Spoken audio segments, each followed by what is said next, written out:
నమస్తే. Welcome to పూరా local. నేను మీ సంపత్ కుమార్. ఏదైతే నిన్న లోక్సభలో బీజేపీకి సంబంధించినటువంటి ఎంపీ తేజస్వి సూర్య తెలంగాణ రాష్ట్ర విభజనకు సంబంధించి ఇటు ఇండియన్, పాకిస్తాన్ విభజనగా ఆయన ఏదైతే అభివర్ణించారో దానిపైన ఇటు తెలంగాణ రాష్ట్రంలోనైతే పెద్ద ఎత్తున దుమారం అయితే రేగుతున్న పరిస్థితి. ముఖ్యంగా ఆయన ఒక కాంగ్రెస్ గవర్నమెంట్ హయాంలో తెలంగాణ రాష్ట్ర విభజన ఏర్పడింది కాబట్టి ఆయన ముఖ్యంగా కాంగ్రెస్ పార్టీని టార్గెట్‌గా చేస్తూ ఈ వ్యాఖ్యలు అయితే చేశారు. దానికి సంబంధించి స్పందించడానికి మనతోటి టీపీసీ అధికార ప్రతినిధి శరణ్ కౌశిక్ యాదవ్ గారు ఉన్నారు. వారిని అడిగి మరిన్ని వివరాలు తెలుసుకుందాం. సార్ నమస్తే సార్. నమస్తే. నమస్తే. ఏదైతే ఆయన బీజేపీ ఎంపీ తేజస్వి సూర్య మాట్లాడారో ఆ వ్యాఖ్యలు మీరు ఎట్లా చూస్తారు? అంటే తేజస్వి సూర్య ఆయన సీనియర్ పార్లమెంట్ సభ్యులు, రెండోసారి పార్లమెంట్ సభ్యులు ఎన్నికయ్యారు. అదే కాకుండా యువమోర్చా జాతీయ అధ్యక్షుడు, కర్ణాటక సౌత్ ప్రాంతానికి సంబంధించిన వ్యక్తి.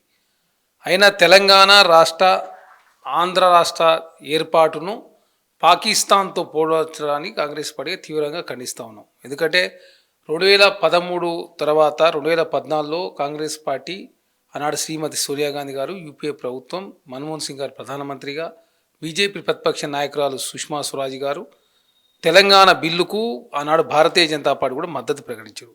ఆర్టికల్ 3 ప్రకారం రాజ్యాంగం నిబంధనలు లోబడి మాత్రమే తెలంగాణ రాష్ట్రంలో తెలంగాణ రాష్ట్రాన్ని ప్రకటించారు. అది కూడా తెలంగాణ రాష్ట్రం విభజన వేరు. గతంలో 3 రాష్ట్రాలు భారతీయ జనతా పార్టీ ఉన్నప్పుడు విభజించిన రాష్ట్రాలు వేరు. ఆనాడు ఉత్తరాఖండ్, అదేవిధంగా ఛత్తీస్గఢ్ కావచ్చు, తర్వాత జార్ఖండ్ కావచ్చు, అదే కాకుండా ఏదైతే జార్ఖండ్, ఛత్తీస్గఢ్, అదేవిధంగా 3 రాష్ట్రాలు ఏదైతే ఏర్పడ్డాయో ఆ 3 రాష్ట్రాల పరిస్థితి వేరు, ఈ తెలంగాణ రాష్ట్ర పరిస్థితి వేరు. ఎందుకంటే భాషా ప్రయుక్త రాష్ట్రాల పేరు మీద ఆనాడు కలిపినటువంటి రాష్ట్రం తెలంగాణ. హైదరాబాద్ రాష్ట్రం కూడా తర్వాత ఆంధ్ర రాష్ట్రంలో కలిపి ఆంధ్రప్రదేశ్గా ఏర్పడి తర్వాత హైదరాబాద్ రాజధానిగా తెలంగాణ, 10 జిల్లాలతో కూడిన తెలంగాణను ఆనాడు దేశంలో ఉన్నటువంటి చాలా పార్టీలు మద్దతు ప్రకటించారు.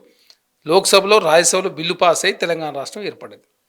దీన్ని కాంగ్రెస్ పార్టీ చేసింది కాబట్టి తెలంగాణ బిల్లును పాకిస్తాన్తో పోల్చడాన్ని భారతీయ జనతా పార్టీ ఇప్పుడే కాదు ఎప్పుడు ఇట్లాంటివి చేస్తున్నారు. ఎలక్షన్లు వచ్చినప్పుడల్లా పాకిస్తాన్ అని, పుల్వామా అని, లేకపోతే జమ్మూ కాశ్మీర్ స్టోరు, కేరళ స్టోర్ అని, ముస్లింలని, ఇదాబులని ఇట్లా తీసుకొచ్చి రాజకీయ లబ్ధి పొందే ప్రయత్నం భారతీయ జనతా పార్టీ చేస్తుంది. దానిలో భాగంగా తెలంగాణ రాష్ట్రానికి సంబంధించి కావచ్చు, దేశవ్యాప్తంగా మహిళా బిల్లు సంబంధించి చర్చ కావచ్చు, డీలిమిటేషన్ అంశం కావచ్చు, సీట్ల పెంపు అంశాన్ని డైవర్ట్ చేయడం కోసం మాత్రమే తేజస్వి సూర్య అట్లాంటి వ్యాఖ్యలు చేసినా కనపడతా ఉంది.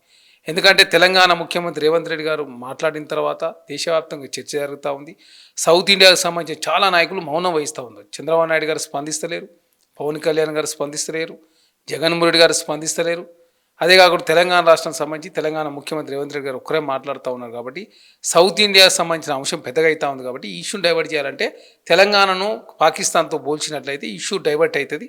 దాని ద్వారా ఈ సీట్ల పెంపకం అంశం డైవర్ట్ అవుతుందని చెప్పేసి భావించి సౌత్ ఇండియాకు నష్టమైనా పర్వాలేదని చెప్పేసి తేజస్వి సూర్యని నేను మాట్లాడితే కిషన్ రెడ్డి గారు సమర్థిస్తారు, భారతీయ జనతా పార్టీ సమర్థిస్తుంది.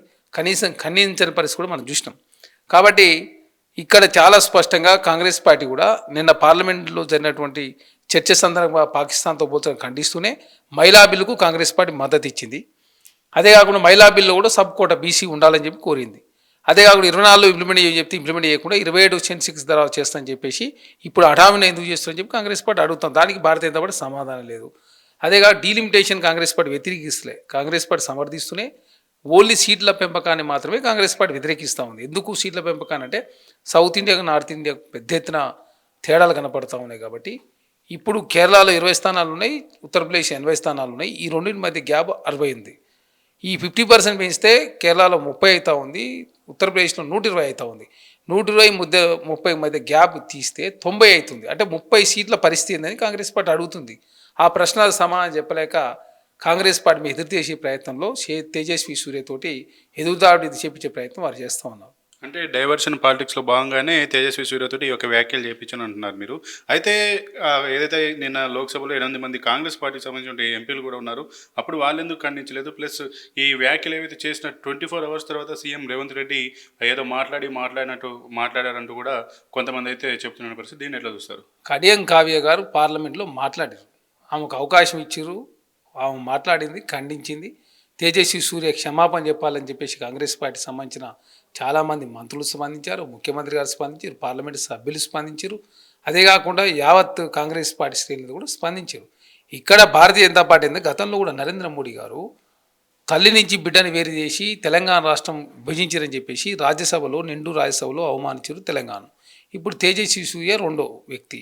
అదే కాకుండా భారతీయ జనతా పార్టీ ఒక ఓటు రెండు రాష్ట్రాలని చెప్పేసి కాకినాడలో తీర్మానం చేసి ఏమైందని చెప్పేసి ఆనాడు మీడియా మిత్రులు అడిగితే తెలంగాణ రాష్ట్రం ఎందుకు విభజించలేదు అడిగితే కాకెత్తుకపోయిందని చెప్పి వెంకయ్య నాయుడు గారు అవమానించిన పరిస్థితి మనం చూస్తాం. తర్వాత నరేంద్ర మోడీ గారు ముఖ్యమంత్రి నుంచి ప్రధానమంత్రి అయిన తర్వాత తెలంగాణ రాష్ట్రం 7 మండలాలు తీసిపోయి ఆంధ్రలో కలిపి ఐటీఆర్ ప్రాజెక్ట్ ఇవ్వకుండా, అదేవిధంగా బయ్యారం స్టీల్ కంపెనీ ఇవ్వకుండా, విభజన హామీలు పరిష్కరించకుండా, ఒక ప్రాజెక్టు జాతీయ హోదా ఇవ్వకుండా, అదే కుంభమేళకు జాతీయ హోదా ఇస్తారు, మన సమ్మక్క సారక్క టెంపుల్కు జాతీయ హోదా ఇవ్వకుండా, తెలంగాణ రాష్ట్రాన్ని నిధులు ఇవ్వకుండా మోసం చేస్తుంది భారతీయ జనతా పార్టీ. కాబట్టి తెలంగాణ ప్రజలు గమనిస్తున్నారు. భారతీయ జనతా పార్టీకి 8 మంది ఎంపీలు, 8 మంది ఎమ్మెల్యేలు, 3 ఎమ్మెల్సీలు, 2 రాజ్యసభ, 2 కేంద్ర మంత్రులు ఉంది. తెలంగాణకు భారతీయ జనతా పార్టీ ద్రోహం మోసం చేస్తుంది. కాబట్టి భారతీయ జనతా పార్టీని మన బై ఎలక్షన్లో జూబ్లీస్లో కావచ్చు కంటోన్మెంట్లో ఓడగొట్టిరు. భవిష్యత్తులో కూడా భారతీయ జనతా పార్టీని ఓడగొట్టే ప్రయత్నంలో తెలంగాణ రాష్ట్రంలో కాంగ్రెస్ పార్టీ శ్రేణులు కావచ్చు తెలంగాణ ప్రజలు ముందుంటారు. అదే కాకుండా భవిష్యత్తులో BRS party Bharatiya Janata party కలిసి పోటీ చేయబోతా ఉన్నాయి. కాబట్టి బీఆర్ఎస్ పార్టీ కూడా మౌనం వహిస్తూనే ఉంది. భారతీయ జనతా పార్టీ ఎలాంటి చర్యలు తీసుకున్నా కూడా, తెలంగాణ నిధులు ఇవ్వకున్నా కూడా, 10 సంవత్సరాల కాలం పాటు ఎలాంటి సహకారం అందించకుండా కూడా అన్ని బిల్లులకు మద్దతు ఇచ్చింది బీఆర్ఎస్ పార్టీ. ఏదైతే కాంగ్రెస్ పార్టీ అధికారంలోకి కాళేశ్వరం ప్రాజెక్టును అలాగే మేడిగడ్డ ప్రాజెక్టు డ్యామేజ్ని చూపించుకొని అధికారంలోకి వచ్చింది. అధికారంలోకి వచ్చిన 2 సంవత్సరాల తర్వాత ఇప్పుడు మేడిగడ్డ కావచ్చు, అన్నారం కావచ్చు, సుందిలో ప్రాజెక్టుల పునరుద్ధీకరణ చేపడుతుంది. ఇన్ని రోజులు ఎందుకు ఆలస్యం చేసింది, ఎందుకు ఇంత కాలయాపన చేసిందన్న ఒక విమర్శలు కూడా వస్తున్నాయి. దానిపైన ఎట్లా స్పందిస్తారు? ఇక్కడ కాళేశ్వరం విషయంలో కమిషన్ ఏర్పాటు చేశారు. తర్వాత డ్యామ్ సేఫ్టీ అథారిటీ రిపోర్టు, తర్వాత కాంట్రాక్టర్ సంస్థలు నోటీస్ ఇస్తే చాలా రోజుల పాటు వాళ్ళు స్పందించలేదు. తర్వాత దాని మీద రీసెర్చ్ అధ్యయనం చేసి ఎక్కడ లోటుపాట్లను ఏ విధంగా సరిదిద్దితే రాష్ట్ర ప్రభుత్వం మీద ఖజానా మీద భారం పడదని చెప్పి భావించి దాన్ని రిపేర్ చేసే ప్రయత్నంలో ప్రభుత్వం ముందు వాళ్ళలాగా అదే డిపిఆర్ లేకుండా కన్స్ట్రక్షన్ చేయలేదు, ప్రజాధనం వృధా చేయలేదు, 11.5% ఇంట్రెస్ట్ తీసుకొచ్చి తెలంగాణ రాష్ట్రంలో అప్పులపాలు చేయలేదు. 11.5% తెచ్చిన అప్పులనే 7.5% కుదించినాం. రాష్ట్ర ఆర్థిక పరిస్థితిని ఇప్పుడిప్పుడే గాడిలో పడతా ఉంది. ఖర్చులు తక్కువ చేసుకుని ఆదాయ మార్గాలు పెంచుకుంటూ ముందుకు పోతా ఉన్నాం.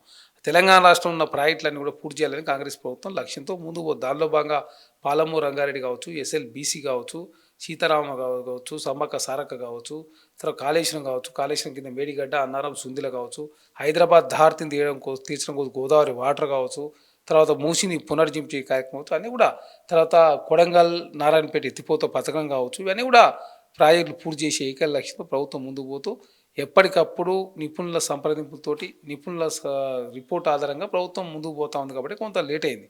దాన్ని బీఆర్ఎస్ పార్టీ లాగా రాజకీయం చేసే ఉద్దేశం కాంగ్రెస్ పార్టీ లేదు. కాబట్టి కేసీఆర్ గారు కట్టిన ప్రాజెక్టా లేకపోతే కేసీఆర్ గారు కట్టిన ప్రాజెక్ట్ ఉండదని కాంగ్రెస్ పార్టీ భావిస్తలేదు. ఏ ప్రాజెక్ట్ అయినా ఏ ప్రభుత్వం కట్టిందైనా ప్రజలకు ఉపయోగకరంగా ఉండే విధంగా ఉండాలని చెప్పి భావించే అవన్నీ కూడా రిపీల్ చేసే ప్రయత్నం జరుగుతూ ఉంది. ఇంకోటి ఇది మూసీ సుందరీకరణకు వచ్చేసరికి మూసీ సుందరీకరణ కావచ్చు, అలాగే హైడ్రా విషయంలో కూడా ఇటు కాంగ్రెస్ ప్రభుత్వం పైన కొన్ని ఆరోపణలు వస్తున్నాయి. కేవలం పేదలను మాత్రమే వాళ్ళు పట్టించుకొని పేదల ఆక్రమణనే తొలగిస్తున్నారు, ఎవరైతే బడాబాబులు ఉన్నారో వారిని మాత్రం పట్టించుకోవట్లని ఒక ఆరోపణలు కూడా వస్తున్నాయి. వీటిపైన స్పందిస్తారు. ఇక్కడ మూసీ విషయంలో కావచ్చు, హైడ్రా కావచ్చు, హైడ్రాలో టీఆర్ఎస్ఆ, కాంగ్రెసా, ఎంఐఎంఆ, బీజేపీ అని చూడకుండా అది చట్ట విరుద్ధంగా, అదే కాకుండా బఫర్ జోన్ కావచ్చు ఎఫ్టీలో ఉంటే అన్ని తొలగిస్తూ ఉన్నారు. ఫ్రీ చదివిస్తున్నటువంటి ఏదైతే మహిళలకు సంబంధించి ఫాతిమా కాలేజ్ ఉందో దాని మానవీయ కోణంలో దానికి కొంత ఎగ్జంప్షన్ ఇచ్చిన మాట వాస్తవం. ఎందుకంటే కమర్షియల్ యాక్టివిటీ చేసి ఎప్పుడు కట్టినా బిఫోర్ హైడ్రా కావచ్చు ఆఫ్టర్ హైడ్రా అని తొలగిస్తూ ఉన్నారు. తర్వాత రెసిడెన్షియల్ యాక్టివిటీకి సంబంధించి బిఫోర్ కట్టి ఉంటే దాన్ని టచ్ చేయడం లేదు. దానిలో భాగంగానే మొన్ననే ఐలాపూర్కు సంబంధించి పటాంజలి కిష్టారెడ్డిపేటకు సంబంధించి పేద వర్గాలకు సంబంధించిన ఇల్లు ఇది కూడా టచ్ చేయలేదు. ఓన్లీ బీఆర్ఎస్ పార్టీకి సంబంధించిన ముఖ్యం కావచ్చు అకీంకి సంబంధించినటువంటి 852 ఎకరాలను కాపాడింది హైడ్రా. ఇప్పటివరకు 70,000 కోట్ల సంబంధించిన భూములను కాపాడింది హైడ్రా. తెలంగాణ రాష్ట్రంలో హైడ్రా తీసుకొచ్చిన తర్వాత రాక్స్, లేక్స్, ప్రభుత్వ భూములు, పార్కులు కాపాడే ప్రయత్నం జరుగుతూ ఉంది. మూసీకి సంబంధించి కూడా గర్భంలో ఉన్న గృహాలు కావచ్చు, బఫర్ జోన్లో ఉన్నాయి కావచ్చు, లేదు గాంధీ సరోవర్ సంబంధించి రోడ్లలో ఎక్కడైనా ఇబ్బంది అయితే అనుకున్నాయి కూడా తొలగించే ప్రయత్నం చేస్తాం. దానికి పునరావాసం కల్పించే ప్రయత్నం, టీడీఆర్ ఇచ్చే ప్రయత్నం, తర్వాత వాళ్ళకు అనుకున్న దగ్గర ప్రభుత్వం ఇల్లు ఇవ్వడానికి కూడా సిద్ధమవుతుంది. కాబట్టి అందరు సహకరిస్తున్నారు. మూసీ సంబంధించి కూడా త్వరలోనే దానికి సంబంధించినటువంటి ఏదైతే అదేవిధంగా ప్రారంభ స్టోన్ కూడా పడబోతూ ఉంది. ఇప్పటికే మంచిర్యాలలో ఉన్నటువంటి శివాలయాన్ని అది ఆల్రెడీ అదేవిధంగా శంకుస్థాపన చేసుకొని దాదాపు 700 కోట్ల రూపాయలు రాష్ట్ర ప్రభుత్వం ఖర్చు పెట్టబోతూ ఉంది. గాంధీ సరోవర్ కావచ్చు, దాని మీద చాలా పెద్ద ఎత్తున రోడ్స్ కావచ్చు, ఇన్ఫ్రాస్ట్రక్చర్ డెవలప్మెంట్ చేసే ప్రయత్నంలో ప్రభుత్వం ముందుకు పోతూ ఉంది. మూసీ ద్వారా హైదరాబాద్ ప్రజల యొక్క దహార్తి కావచ్చు, హైదరాబాద్ ప్రజల యొక్క ట్రాఫిక్ అంతరాయం కావచ్చు, హైదరాబాద్ ఎకానమీ కావచ్చు, హైదరాబాద్ పర్యావరణ కాపాడే ప్రయత్నం కాంగ్రెస్ ప్రభుత్వం చేస్తూ ఉంది.